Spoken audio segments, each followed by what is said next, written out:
So let's talk for a moment about nation state actors. These are nations that do intrusion as part of their spycraft / foreign policy. And who are the big four? So Iran, the groups involved are APT 33 / Elfin, APT 34 oil rig, Russia, Nobelium, Our Evil, Turla. You may have heard of these in news coverage. Yes, and in fact, Nobelium, if you've heard of the SolarWinds attack we've talked about on previous webinars, Nobelium was attributed with the SolarWinds supply chain attack as well. China had Red Foxtrot, Calypso, Hafnium, which has been in the news relatively recently because of the Exchange server attack, APT 10 and 40, and North Korea, Lazarus. Lazarus, by the way, has been credited, and I just saw this article this morning. It was too late to get into the slides. I really apologize. With the rebirth of Emotet, which is a particularly nasty little dropper. So Lazarus has appropriately risen Emotet from the dead.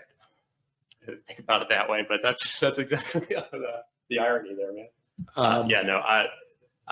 Emotet was easily the biggest dropper out there, and the fact that it's come back, it's really not a surprise.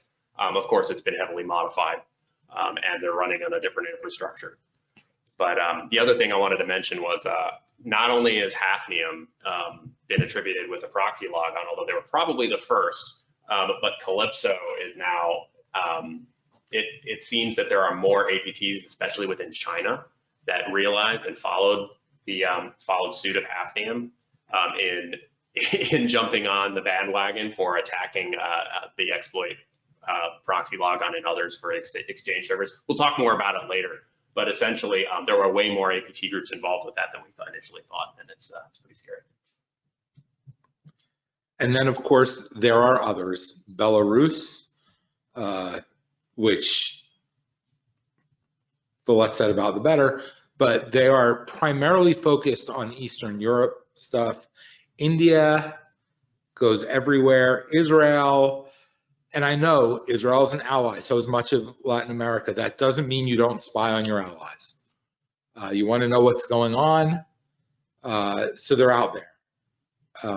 Yeah, and while I'm thinking about it, Iran, one of the bigger four of the top four we have today, they had traditionally been seen doing mostly Middle East activity, but as we'll see later on, we're seeing a lot more U.S. activity too. So we'll point to that as well.